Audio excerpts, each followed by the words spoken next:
이제 이 로마서 강해를 우리가 다시 한번 이제 살펴보게 되는데요. 이 로마서는 우리로 하여금 분명한 포커스를 결정하고 살아갈 수 있도록 도와주는 책입니다. 우리 F.F. 브루스라는 신학자가 이 기독교 역사 속에서 이 책은 계속하여 사람들의 마음을 해방하여 그리스도의 본질적 복음을 이해시킴으로써 영적 혁명을 초래하였다라고 말씀하는데, 정말 영적 혁명을 초래한다는 이 말씀에서도 동감합니다. 저에게도 영적인 혁명이 이 말씀을 통해서 일어났고, 이외에 성 어거스틴, 마틴 루터, 존 번연, 많은 사람들이 바로 이 책을 통해서, 로마서를 통해서 일대 영적인 혁명이 일어났습니다. 바라고 원합기는 앞으로 계속해서 이제 여러분들과 나누게 될 이 로마서 강해를 통해서 또 많은 영적 혁명의 간증들이 들려질 수 있게 되시기를 주의 이름으로 축원합니다. 이 오늘 로마서 1장은 바울이 로마 교회에 보내는 인사말이 되겠습니다. 그래서 1장 1절에서 바울은 자기를 세 가지로 요약합니다. 성경 로마서를 열어보시기 바랍니다. 1장 1절, 예수 그리스도의 종 바울은 사도로 부르심을 받아 하나님의 복음을 위하여 택정함을 입었으니. 자, 그래서 이 바울은 자신이 예수 그리스도의 종이고 사도로 부르심을 받았고 복음 안에서 택정함을 입었다고 말했습니다. 이 자기 소개는 바울이 참으로 분명한 인생의 포커스를 가지고 살았음을 말해줍니다. 오늘 여러분들은 자신을 어떻게 소개하시겠습니까? 내가 누구인지, 내가 무엇을 위해 살고 있는지, 내 인생의 궁극적인 목적이 무엇인지, 이런 것을 분명히 말할 수 있으십니까?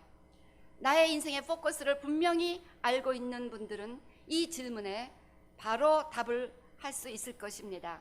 새해가 밝았습니다. 부디 우리 모두가 다 인생의 분명한 포커스를 가지고 살아가며 확신 있게 소망 가운데 새해를 시작할 수 있게 되시기를 바랍니다. 포커스가 분명하면 어떤 환경 가운데서 흔들리지 않고 담대하게 앞으로 걸어 나갈 수가 있습니다. 이 포커스란 단어는 concentrate on, 어떤 것에 집중한다는 뜻입니다. 삶의 모든 에너지와 자원을 하나의 분명한 골에 집중한다는 것을 의미합니다. 바로 우리가 모든 삶의 자원과 또 에너지를 집중해야 할 대상은 믿음의 지요 온전케 하신 예수 그리스도이신 줄로 믿습니다. 그래서 우리가 분명한 삶의 포커스를 예수님께 맞추고 나아가자는 그 목적을 가지고 우리가 이제 로마서를 시작하게 됩니다.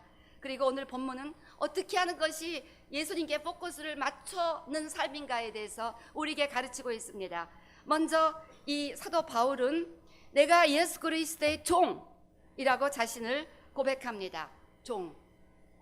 우리가 주님께 포커스를 맞춘다는 것은 내 인생의 주인이 누구이며 나는 누구인가를 확실하게 결정하는 것입니다. 여기서 종, 듀얼로스라는 말은 슬레이브라는 단어로도, 이렇게 제가 영어 성경을 쭉 펼쳐보니까 다른 해석에서는 노예, 슬레이브라고 해석을 했습니다. 즉 슬레이브, bonds servant, 노예라는 것입니다. 그 당시 노예는 완전히 주인의 소유물이었고 그들에게는 인간에게 기본적으로 주어지는 도덕이나 윤리가 없었고 주인의 소유물로 팔려가기도 했고 또 팔려오기도 했습니다.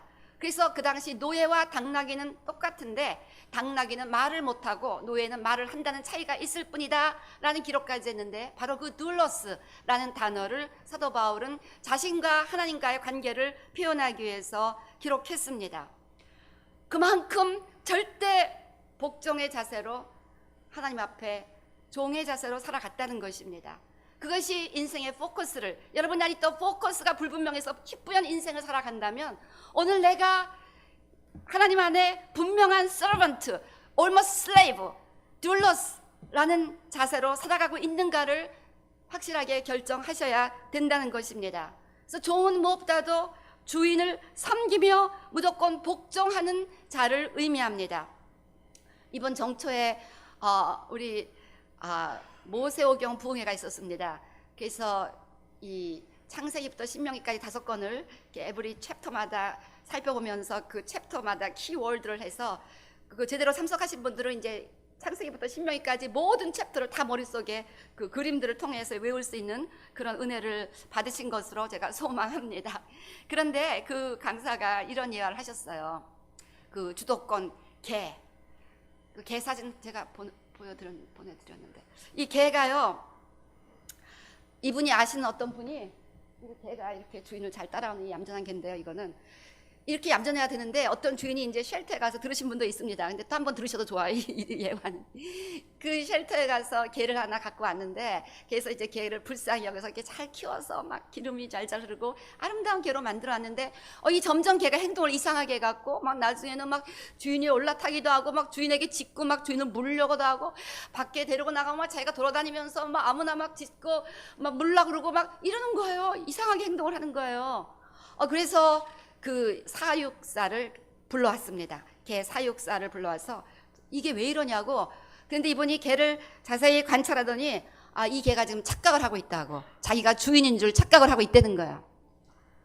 그러면서 지금 얘가 착각을 하고 있으니까 지가 개고 주인은 당신이라는 것을 가르치라고. 그래서 뭐 이상한 짓 하면 그냥 주인의 권위를 가지고 스탑하고 소리 지르라고 그렇게 가르쳤어요. 그래서 그 다음에 이 개가 이런 이상한 짓을 하면 그냥 있는 힘을 다해서 스탑하고 소리를 질렀습니다. 근데 개가 멈칫하더니 점점 제정신이 들어갔고, 나는 개구나, 나 주인이 아니구나를 깨닫고 다시 개의 자세로 얌전하게 이렇게 충성된 개로 변해갔다는 그런 이야기를 하셨습니다. 그래서 절대 개를 먼저 보내지 말고, 이 개가 자꾸 착각하니까 당신이 항상 앞에 가며 주도권을 개인 컨트롤 백 이렇게 하라고 얘기를 했습니다.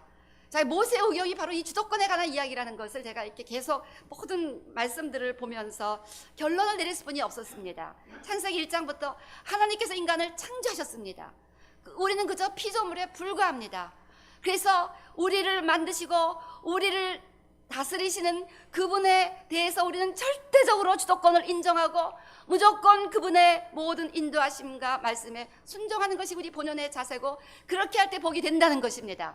그래서 모세오경 마지막 신명기는 이렇게 끝나더라고요. 신명기 30장 그 마지막 부분 19절 20절 말씀처럼 이렇게 하나님을 사랑하며 복종하는 것이 인생의 복이고 생명이니까 너희는 삶과 생명을 선택하라.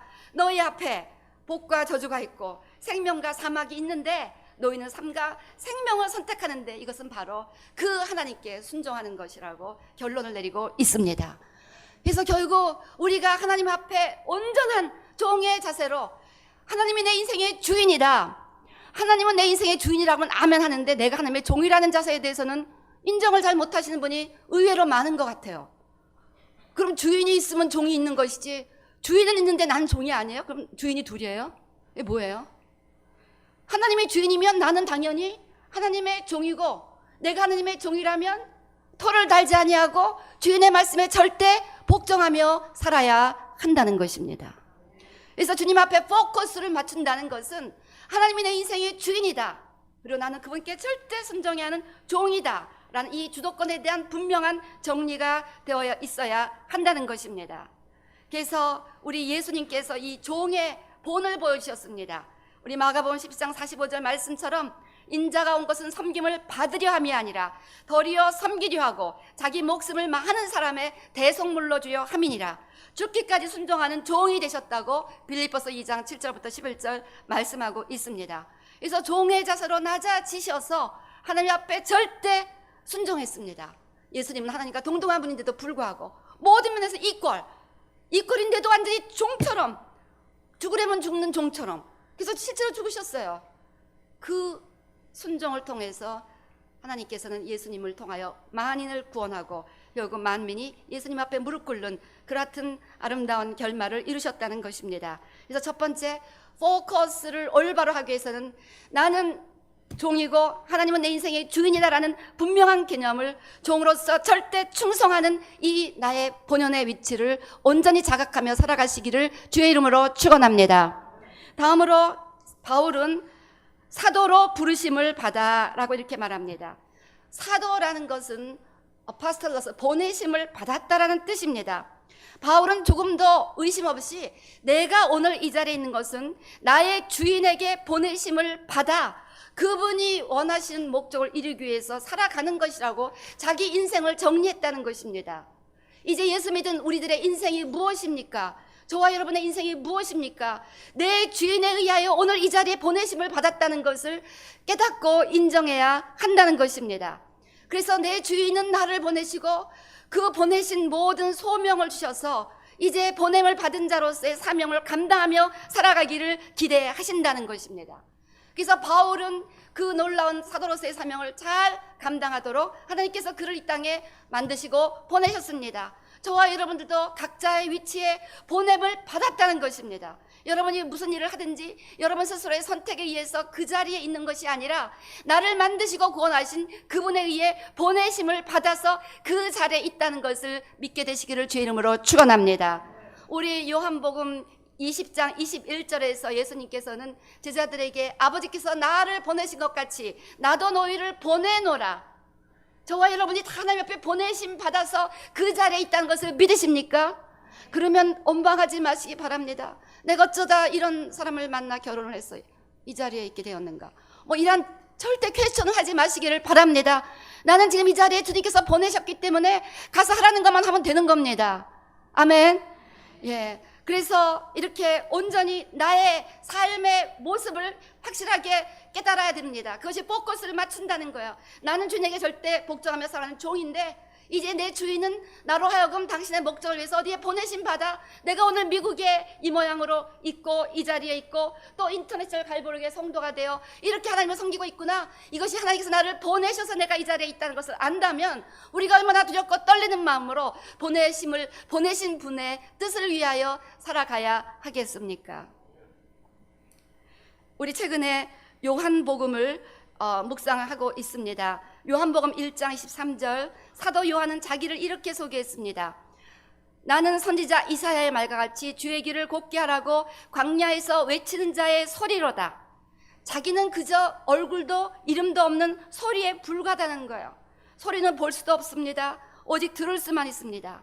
이스라엘 백성들이여, 너의 얼굴을 보려고 내 이름을 기억하려고 애쓰지 마시오. 그저 내가 전하는 말이나 들으시오. 나는 그저 이름 없는, 얼굴도 없는 그저 소리에 불과합니다 라고 자기의 정체성을 표현했습니다. 나는 잊어주고 내가 증거하는 그 소리의 주인공, 그 소리가 증거하는 그분만을 주목하라고 말씀하고 있는 것입니다. 이것이 바로 종의 정신입니다. 종은 내가 이런 종인데 하고 자기를 룩굿하게 하려고 애를 쓰지 않잖아요. 그저 종은 종입니다. 그저 주인의 이름이 높임을 받고 주인의 뜻이 이루어질 수 있도록 최선을 다하는 자입니다. 이것은 바로 십자가 정신입니다. 보냄을 받은 자들은 그저 보내신 분의 그 목적과 뜻을 이루기 위해서 자기의 뜻을 부인하고 자기의 생각과 고집과 자랑을 내려놓고 포기하며 자신을 낮추며 오직 나를 보내신 분의 그 뜻을 이루고자 그 길이 힘들고 어렵고 좁은 길처럼 보여도 최선을 다해야 한다는 것입니다. 내가 왜 이런 일을 해야 돼? 이렇게 하지 마시고 하나님이 나를 이 자리에 보내셨다. 저도 가끔 좀 속상해요. 하나님, 한국에 있는 분들이냐 한국말로만 설교하며 편하게 목회하는데 왜 나는 미국에 보내셔갖고 이 영어로 설교까지 하게 하고 이 고난을 주시나이까? 전 아직 원랭귀지로 목회하시는 분들 교회 보면 제일 부러운 거 있죠. 얼마나 편할까? 우리도 예배 때마다 영어권 어떡하지? 이런 고민. 그런데 하나님께서 저를 이곳에 보내셨기 때문에 저는 그저 보내신 분의 그 뜻만 이루면 된다고 생각하면 갑자기 마음이 편안해지는 거예요. 이것이 포커스라는 것입니다. 이것이 예수님께 포커스를 맞추고 살아가는 자의 자세라는 것입니다.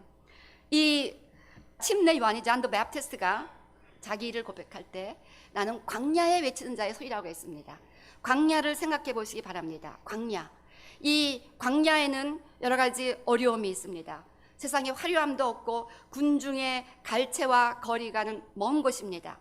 광야에는 전갈과 뱀의 어려움이 있고 또 깜깜하고 앞도 보이지 아니하고 한치 앞을 알 수 없는 광야인데 광야로 보냄을 받았다는 거예요.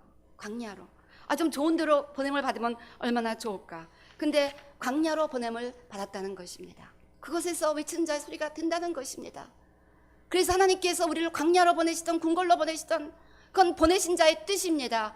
어떤 분은 저기 북아프리카 티니지아 같이 예수 믿는 사람 하나도 없는 곳으로 보내시기도 하고, 어떤 사람은 서울 한복판 예수 믿는 사람 바글바글 하는 곳에 가서 목회하기도 하고, 왜 나는 이렇게 아무 믿는 사람도 없는 모슬렘권에서 몇십 년 목회해도 그저 예수 믿는 사람 한 명, 두 명 볼까 말까고, 어떤 사람은 한국에서 목회하면서 그냥 막 목회가 날마다 부흥 성장하는 것 같고, It sounds unfair. 그런데 그것은 보내신 자의 뜻입니다. 나를 왜 광야로 보내셨나이까? 컴플레인 하지 마시기를 바랍니다. 나는 그저 보내신 자의 뜻을 그곳에서 감당하면 된다는 거예요. 그러니까 종의 분명한 정체성을 가지고 있어야 넥스트 스텝, 보내신 자의 부르심을 감당할 수가 있다는 것입니다. 사도 바울은 먼저 종이 됐어야 그 다음에 사도가 될 수 있었다는 것입니다. 하나님 앞에 완전히 자기를 내려놓는 그 노예와 같은 자세가 되겠다는 자들을 선택해서 하나님은 소명을 주시고 목적을 주시며 주님의 뜻을 따라 보내시는 것입니다. 그래서 먼저 종이 되면 이제 종은 토를 돌지 아니하고 하나님이 보내시는 곳에 가서, 사도 바울은 그 종으로 보내심을 받아 얼마나 이방인들 가운데 또 유대인들 중에 큰 핍박과 고난을 당했는지 모릅니다. 또 침례 요한도 광야로 그렇게 보내심을 받아서 결국은 예수 그리스도를 증거하다가 참 순교를 당하기도 합니다. 그것은 보내신 자의 뜻입니다. 그저 보냄을 받은 자는 주님이 어디로 보내시든지, 어느 비즈니스로 보내시든지, 어느 사업장으로 보내시든지, 어느 가정으로 보내시든지 토를 달지 말고, 불평하지 말고, 원망하지 말고 그저 보내신 자를 찬양하고 높이는 데 포커스를 맞추게 되시기를 주의 이름으로 축원합니다. 그래서 우리는 오직 주님 다시 오실 때까지 나는 이 길을 가리라, 좁은 문 좁은 길. 그래서 우리가 좁은 길을 가라고 예수님께서 말씀해 주셨습니다. 보냄을 받은 자의 길은 좁은 길이라는 것입니다. 광야라는 것입니다. 이 땅에서 주님의 종이 되어 주님께서 보내시는 곳에 가서 주의 뜻을 감당하기를 원한다는 분명한 인생의 포커스를 가지고 살아가신다면 세상의 화려함을 따라가는 것이 아니라 그 길이 좁은 길이 할지라도 주님이 보내시는 광야로 나아가 주님의 뜻을 감당해야 한다는 것입니다. 이 정체성을 분명히 하게 되시기를 바랍니다. 그렇게 되면 우리 주인은요, 자기 종을 책임지고 그 자기의 목적을 이루기 위해서 위험 가운데 구해주시고 살려주시고 보호하시고 그 종이 사명을 감당하도록 모든 에너지를 주시고 능력을 주시고 파워를 주시고 모든 것을 공급하시고 완벽하게 돌보신다는 것을 믿게 되시기를 바랍니다. 그저 완전히 종으로서 보냄받은 곳에 가서 내가 충성되이 그저 주님을 보낸 자의 뜻을 감당하겠다, 이런 분명한 결단을 가지고 살아가는 것이 인생의 포커스를 분명히 하며 살아가는 것입니다. 그러면 결국 그 보냄을 받은 자가 해야 될 궁극적인 뜻의 목적이 무엇입니까? 오늘 바울은 내가 하나님의 복음을 위하여 택정함을 이뤘으니, 하나님의 복음을 위하여 우리가 보냄을 받았다는 것입니다. 복음 안에서 사도로 부르심을 받아 보내어졌다는 것입니다. 즉 이 땅에서 우리가 어디로 보내지든지 무엇을 하라고 보내셨든지 궁극적인 목적은 나의 모든 삶을 통해서 예수 그리스도의 아름다운 복음을 전하고 증거하며 예수님을 결국 우리가 증거하는 것이 되어야 한다는 것을 우리가 깨달아야 한다는 것입니다. 그래서 바울은 예수님을 전파라는 그 심부름을 감당하기 위하여 보내심을 받았다라고 자기 그 삶의 목적을 요약하고 있는 것입니다. 자, 오늘 설교 제목은 당신 인생의 포커스가 무엇입니까? 라는 제목입니다. 여러분의 인생의 포커스가 불분명해서 인생이 픽처가 흐릿한 뿌연 픽처처럼 볼품이 없고 잘못하면 딜리트 될 수도 있다는 거예요. 포커스가 분명해야 되는데 그 위해서는 내가 주인이 있고 주인 앞에 나는 종이고 그 종이 가라고 하는 곳에 나는 무조건 가는 것이고 가서 하라고 하는 일을 해야 되는데 그 하는 일의 모든 목적은 그 모든 한 일을 통해서 예수 그리스도를 증거하는 것이 되어야 한다는 것입니까? 그래서 바울은 자기의 목적을 설명하다가 바로 자기를 보내신 뜻은 예수 그리스도 하나님의 복음을 위했다는 것을 간증한 후에 이어서 예수님이 누군가를 2절부터 6절까지 아름답게 설명하고 있습니다. 자, 로마서 열어보시기 바랍니다. 자, 예수님이 누구입니까? 바울이 증거하라고, 테스티파이 하라고 이렇게 소명이 주어진 예수님이 도대체 누구십니까? 2절 보니까 이 복음은 하나님이 선지자들로 말미암아 그의 아들에 관하여 성경에 미리 약속하신 것이라. 저 예수 그리스도 구원의 메시지는 어느 날 갑자기 생겨난 새로운 것이 아니라 이미 오래전에 하나님께서 선지자들을 통하여 약속하신 진리입니다. 바울이 로마서를 쓴 목적은 그 당시 이방인과 유대인 간에 갈등이 많았어요. 그래서 그 관계를 정립하기 위한 것도 있었는데, 이렇게 예수님은 그냥 신약에만 갑자기 생겨난 분이 아니라 너희가 잘 알고 있는 그 옛날 토라 때부터 예수님은 증거되신 분이다. 창세기 때부터 예수님은 증거된 오래된 선지자로부터 약속되어진 그 메시아이시라고 이렇게 전하고 있습니다. 그 다음에 3절, 이 아들로 말하면 육신으로는 다윗의 혈통에서 나셨고 성결의 영으로는 죽은 가운데서 부활하여 능력으로 하나님의 아들로 인정되셨으니 곧 우리 주 예수 그리스도시라. 즉 우리 주 예수 그리스도는 누구이시냐? 인성을 가지신 분이시다. 육신으로 태어나셨다. 그 족보는 다윗의 혈통이시다. 즉 메시아의 혈통으로 태어나신 인간으로 오셨다. 또한 하나님의 신성을 가지신 분이도 성결의 영으로 하나님의 아들이다. 여러분, 성경에서 예수님을 하나님의 아들로 묘사하는 것은 바로 예수님이 하나님과 모든 동일한 속성을 가지신 하나님이시라는 것을 의미합니다. 엘로힘 갓이라는 것이에요. 그래서 로마서 9장 5절에서 사도 바울은 예수님은 바로 하나님이시라, Jesus is God, 엘로힘이라고 디클레어 합니다. 이것이 너무나 중요합니다. 이 말씀에 대해서 루터가 이렇게 표현합니다. 여기서부터 성경을 이해하기 위한 문이 열렸다. 하나님이신 예수님께서 인간이 되어 우리를 위한 속죄양이 되어주신 사건이 복음의 메시지라는 것입니다. 여기서부터 복음을 이해하는 모든 문이 열렸다는 것입니다. 여기가 무엇입니까? 지금 사도 바울이 증거하는 예수 그리스도, 예수님은 인간이시고 예수님은 하나님이신데, 하나님이신 예수님이 인간이 되셔서 우리를 위하여 속죄 제물이 되어주심으로 우리가 구원받은 이 복음이 바로 예수 그리스도가 하나님이시고 또 예수님이 인간이기 때문에 가능해졌다는 것입니다. 그 다음에 5절, 그로 말미암아 우리가 은혜와 사도의 직분을 받아 그 이름을 위하여 모든 이방 중에서 믿어 순종케 하였나니. 이것은 헬라어 직역 성경. 여러분, 이 성경을요 한국말로만 보면요 이게 뭔 뜻인지 이해 못할 때가 참 많을 것입니다. 근데 우리가 또 헬라어를 잘 모르잖아요.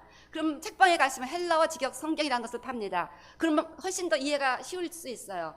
헬라어 직역 성경은 이렇게 표현하고 있더라고요. 그를 통하여 우리가 은혜와 사도직을 받았으니 이는 모든 민족 안에 그의 이름을 위한 믿음의 순종이 있게 하기 위함입니다. 즉 예수님을 통해서 우리가 은혜도 받았고 사도직도 받았다. 사도 바울은 예수님을 통해서 자기가 구원받는 은혜도 받았고 사도직도 받았다는 것입니다. 한번 이 감격을 생각해 보세요. 바울이 누구였습니까? 바울은 옛날에 예수 믿는 자를 잡아 죽이던 가장 잔인한 핍박자였습니다. 그런데 그 핍박자를 용서하신 예수님의 은혜도 너무 감사한데, 용서하시고 그냥 살려만 준 것도 감사한데, 그 죄인을 들어서 사도라는 최고의 직분을 주시고 기름을 부시면서 이제 너는 이 위대한 직분을 감당하라 하는 놀라운 직분까지 주셨다는 거예요. 탕자의 아버지가 아버지의 재산을 탕기와 다 날려버리고 돌아왔을 때 그를 용서해 주신 것만 해도 너무나 감사한데, 그에게 신분을 주시면서 그 반지를 주셨습니다. 넌 이제 내 아들로서 이 집안의 우두머리가 되어 나의 모든 권위를 가지고 이 집안을 다스리라 라는 그 사인으로 반지를 주셨다는 것입니다. 이 탕자가 얼마나 감격했겠습니까? 그저 아버지 집의 종으로 살아가려고 했는데 그런 놀라운 직분을 주셨다는 거예요. 우리가 하나님의 종이 되어서 철저하게 하나님께 순종하며 하나님이 보내신 곳에 가서 무조건 하나님의 뜻을 이루며 예수 그리스도를 전하는 데만 초점을 맞추겠습니다 하며 살아가면 하나님께서는 그 종을 높이십니다. 기름을 붓습니다. 능력을 주셔갖고 그를 통하여 당신 나라의 모든 비밀과 구원의 복된 소식과 예수 그리스도의 비밀이 힘있게 증거될 수 있도록 그 종을 도와주신다는 거예요. 이것이 지금 사도 바울이 정리하는 자기 인생의 모습입니다. 그의 은혜가 놀랍다는 것입니다. 그래서 다시 5절 읽어보세요. 그로 말미암아 우리가 은혜와 사도의 직분을 받아 그 이름을 위하여 모든 이방인 중에서 믿어 순종케 하나니. 이제 그 대상들, 우리가 보냄을 받아서 예수 그리스도를 전하는 것인데 그 대상은 모든 이방인, 모든 세상 사람들, all the world, everyone in the world. 세상에 있는 모든 사람이 예수를 믿고 또 그렇게 변화를 받을 수 있도록 그 예수님을 전하는 것이 자기가 보냄을 받은 목적이라는 것입니다. 믿으십니까? 이것이 바울의 이야기만이 아니라는 거예요. 문제는 that's a story of Paul. It's nothing to do with me. 이것이 큰 오해입니다. 누구나 이렇게 살아야 한다는 것입니다. 그래서 1장 6절을 보니까 너희도 그들 중에 있어 예수 그리스도의 것으로 부르심을 입은 자니라. 우리도 이제 그 이름을 믿고 예수님의 종이 되어서 사도 바울처럼 부르심을 받아서 보냄을 받아서 거기서 예수 그리스도를 증거하는 그 사명을 감당해야 한다는 것입니다. 믿으십니까? 그래서 인생의 포커스를 바꾸라는 것입니다. 누구나가 다 바울처럼 뭐 선지자가 되고 목사가 되고 뭐 미셔너리가 되고 뭐 사도가 되고 이런 것이 아니라는 것입니다. 누구든지 자기의 삶에서 무슨 일을 하든지, 다니엘 보세요. 다니엘은 그저 그 당시 최고의 이방 도시였습니다. 이방 나라 바벨론의 궁중 최고로 우상의 도시, 그 우상의 처소에서 거기서 국무총리가 됐으니 얼마나 바쁜 그러한 공무를 수행하는 평범한 인생이었습니다. 그런데 그의 포커스는 무엇이었습니까? 제호바 갓, 여호와 하나님을 어떻게든지 그 나라에서 드러내는 것이었어요. 그 하나님을 높이는 것이었습니다. 거기에 포커스를 맞췄기 때문에 하나님께서는 계속 다니엘에게 기름을 부으시면서 그를 들어 높이 사용하시면서 그에게 직분과 모든 힘을 주셔서 더 많은 사람들에게 여호와 하나님이 증거될 수 있도록 그를 사용하셨다는 것입니다. 여러분이 이렇게 살아간다면 the same thing will happen to you and me. 이렇게 못 사니까 그런 일이 안 일어난다는 거예요. 포커스를 분명히 하자는 것입니다. 난 하나님의 종이고 내 주인은 하나님이고 주인이 여기에 보내셨다. 그럼 내가 비즈니스에서 뭐 음식을 만들든지 세탁소에서 세탁을 하든지 뭐 머리를 깎든지 뭘 하시든지 뭐 정부에서 일을 하시든지 뭐 학교에서 어디서 일을 하든지 하나님이 나를 이곳에 보내셨는데 목적은 뭐냐? 가만히 있어. 내가 여기서 예수님을 전하는 것이다. 어떻게 전하는 것인가? 연구를 하는 거예요. 할 수 있는 모든 방법을 동원해서 항상 그 이름을 증거하는 입술의 열매가 무엇입니까? 예수로 말미암아 찬미의 제사를 드리라. 힘들어도 맨날 찬양하면 주변에서 묻습니다. 아니 뭐 그렇게 힘들다며 뭐가 이렇게 좋아 찬양합니까? 내가 예수님 때문에 찬양하죠. 우리 예수님이 다 도와주실 거려. 그러면 이제 옆에 지켜보는 거예요. 뭐가 좀 잘못된 사람인가? 진짜 그 예수에 뭐가 있는가? 오랫동안 지켜보다가 나도 한번 가보자. 이렇게 되는 거예요. 그래서 올해는 전도의 역사 일어나야 될 줄로 믿습니다. 여러분이 어디에 보냄을 받았든지 거기에서 주변 사람들에게 예수를 나타내라고 그곳에 보냄을 받은 거예요. 어디에 보냄을 받았습니까, 여러분이? 무엇을 하라고 보냄을 받았느냐? 여러분이 실제로 무엇을 하는지는 모르지만 그걸 통해서 여러분 식당에서 음식을 너무너무 많이 쉽게 만들면 왜 이렇게 여기 음식은 맛있죠? 그러면 대답하는 거예요. 우리 주님이 도와주시니까 그렇죠. 그래서 그런 이야기가 나오도록 최고로 맛있게 만들라는 거예요. 미장원에서 머리를 하신 분은 어쩌면 이렇게 머리를 잘 자르세요? 그러면 뭐라고 그럽니까? 어떻게 잘 자르세요? 이유는 간단하죠. 예수님이 나를 도와주시니까죠. 자꾸 이렇게 전하라는 거예요. 그래서 엑셀런트 해야 된다는 거예요.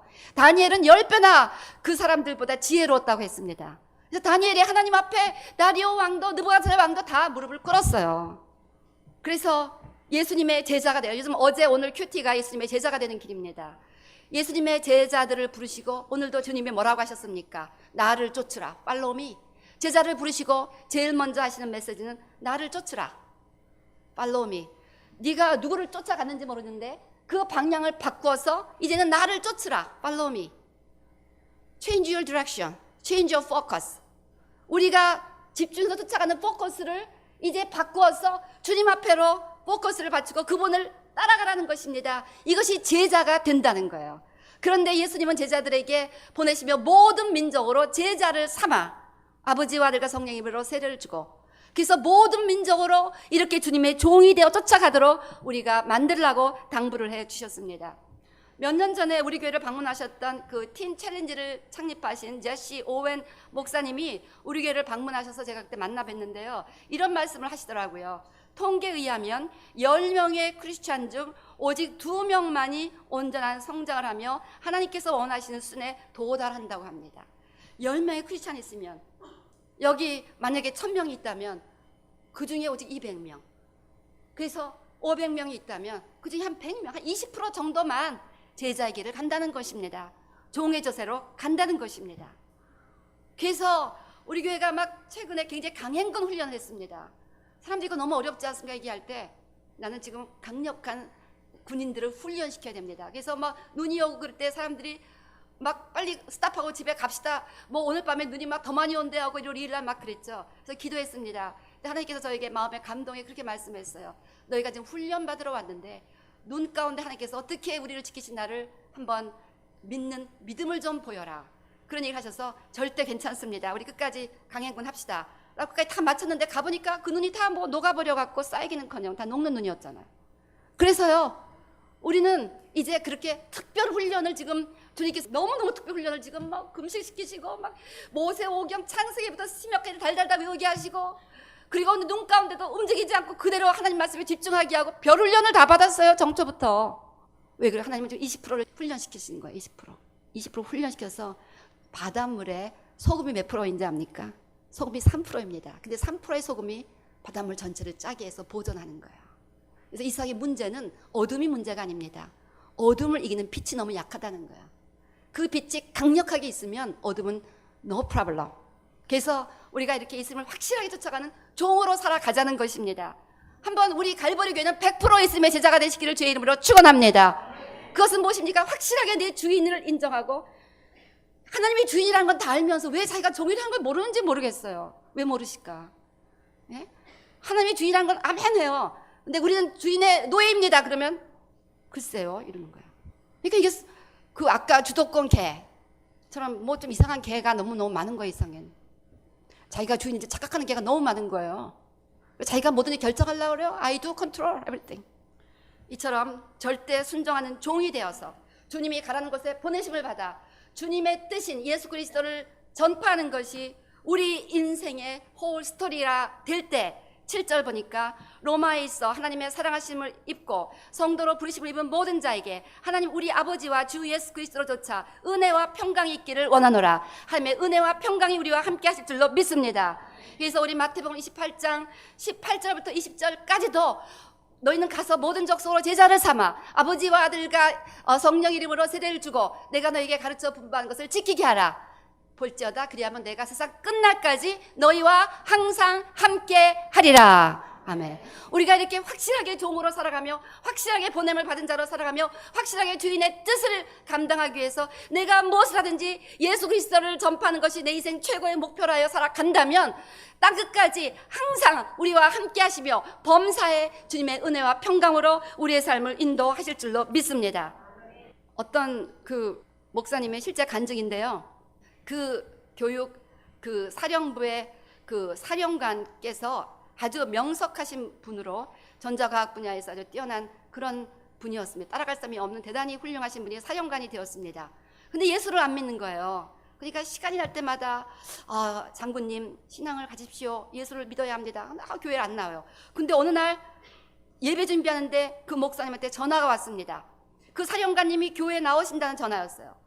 그러더니 그날 첫 예배를 드더니 그 다음부터는 매일 앞자리에 그 사령관님이 딱 그렇게 앉아서 예배를 들으시더니 어느 날 제가 침례를 받겠습니다. 그러는 거예요.